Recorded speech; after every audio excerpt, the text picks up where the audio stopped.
CM योगी पर नर्म, अखिलेश यादव पर सख्त। मायावती के भाषण की 10 बड़ी बातें। बहन जी ने कर दिया अपने असली उत्तराधिकारी का ऐलान, नहीं लिया चंद्रशेखर का नाम। एक झटके में निकाल दी पीडीए की हवा। आजम खान पर भी दिया बड़ा बयान। 9 अक्टूबर को जो कुछ लखनऊ ने देखा वो अपने आप में ऐतिहासिक था। नवाबों के शहर का रंग आज नीला था और आसमान भी मानो कह रहा हो कि हमारी उड़ान वहाँ तक है। भीड़ कितनी थी कितनी नहीं, अब इस बात का सवाल नहीं, बस सवाल इस बात का है कि क्या भीड़ वोट में कन्वर्ट होगी।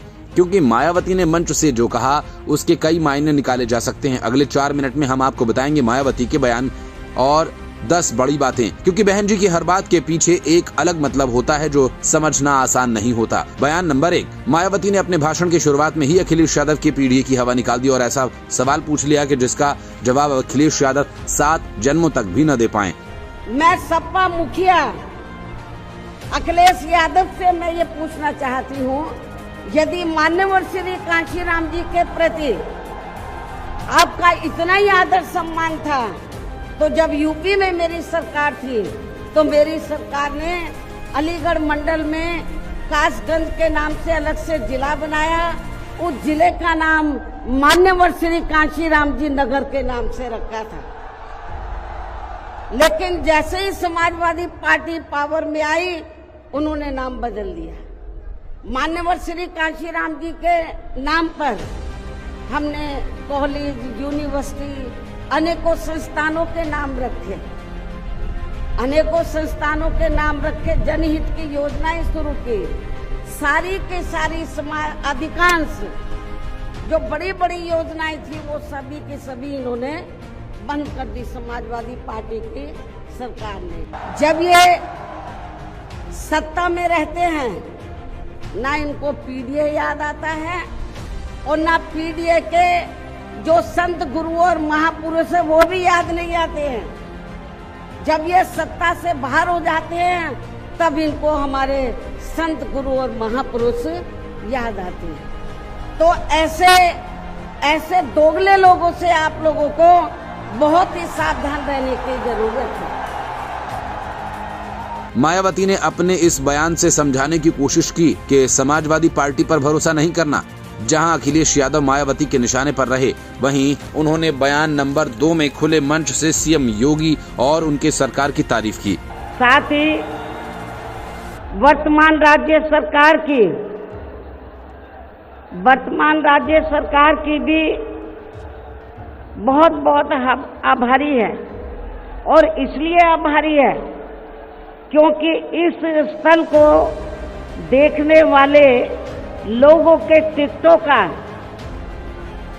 इकट्ठा हुआ पैसा पूर्व की रही सपा सरकार की तरह वर्तमान भाजपा की राज्य सरकार ने इसे दबाकर नहीं रखा है, बल्कि पार्टी के आग्रह करने पर इसकी मरम्मत करने पर पूरा खर्च किया है। इस संबंध में मैं आप लोगों को ये बताना चाहती हूँ, जब यूपी में हमारी सरकार थी और ये मान्यवर श्री कांशीराम जी के आदर सम्मान में ये जो विशाल स्मारक स्थल जब बनाया गया था तो हमने उसी समय हमारी सरकार ने ये व्यवस्था की थी कि हम देखने वालों के लिए इस पर हम टिकट की व्यवस्था करेंगे और इसका जो पैसा आएगा टिकट का तो वो किसी और मद पर खर्च नहीं किया जाएगा, बल्कि जितने भी उत्तर प्रदेश की राजधानी लखनऊ में जो स्मारक बने हैं, पार्क बने हैं, तो उनके रख रखाव पर खर्च किया जाएगा। मायावती ने योगी सरकार की तारीफ करके ये समझाने की कोशिश की कि हम सिर्फ विरोध नहीं करते बल्कि अच्छे कामों की तारीफ भी करते हैं। लेकिन कमाल की बात ये रही कि मायावती ने अपने पूरे भाषण में एक बार भी चंद्रशेखर आजाद का नाम नहीं लिया और ये उनके भाषण की तीसरी सबसे बड़ी बात थी। चौथी बात, मायावती ने एक बार फिर अपने उत्तराधिकारी आकाश आनंद को बनाया और मंच से उनकी जमकर तारीफ की। उन्होंने कहा कि आकाश खूब मेहनत कर रहे हैं। मैं चाहती हूं कि जिस तरीके से जनता ने मेरा साथ दिया वैसे ही मेरे जीते जी और बाद में भी आकाश आनंद का साथ दें। मायावती के भाषण की 5वीं बड़ी बात ये रही कि उन्होंने गठबंधन की सारी भावनाओं को नकार दिया। एक गिर गई, आप रिकॉर्ड उठाकर देख लो, इसके बाद सन 2007 में पार्टी ने फिर से अकेले यहाँ यूपी में विधानसभा का आम चुनाव लड़ा था, तो तब फिर अपनी पार्टी 200 से ऊपर सीटें जीत गई थी। और फिर हमने यहाँ यूपी में पहली बार पूरे 5 साल के लिए अकेले ही अपनी पार्टी की पूर्ण बहुमत की सरकार बनाई थी। और इस दौरान हमने सर्व समाज के हित में काफी ऐतिहासिक कार्य किए थे।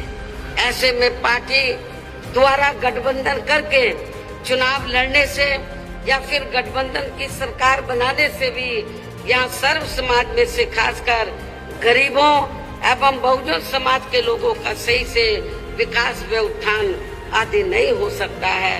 इसलिए इस बार यहाँ यूपी विधानसभा के होने वाले आम चुनाव में अब तक के रहे अनुभवों के मुताबिक हमारी पार्टी ने सन 2007 की तरह ही अकेले चुनाव लड़ने का फैसला लिया है।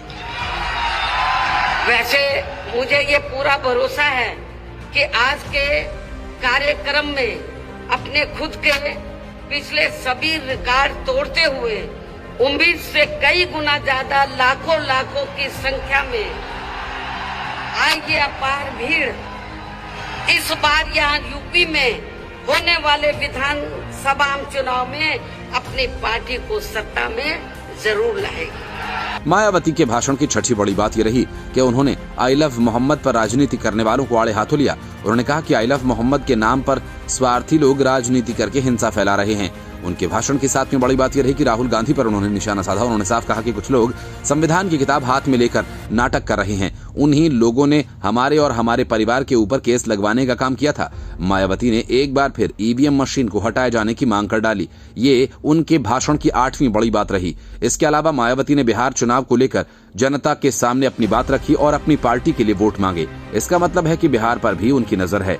ये उनके भाषण की 9वीं बड़ी बात थी। और आखिर में मायावती ने मंच से साफ कर दिया कि आजम खान के साथ उनकी कोई डील नहीं हो रही है। उन्होंने दहाड़ते हुए कहा कि मैं किसी से भी चोरी छिपे नहीं मिलती। जो बातें मीडिया में चल रही हैं वो सब मनगढ़ंत हैं। और आपको मायावती का भाषण कैसा लगा? आप 10 में से इस स्पीच को कितने नंबर देंगे? कमेंट में जरूर बताएं।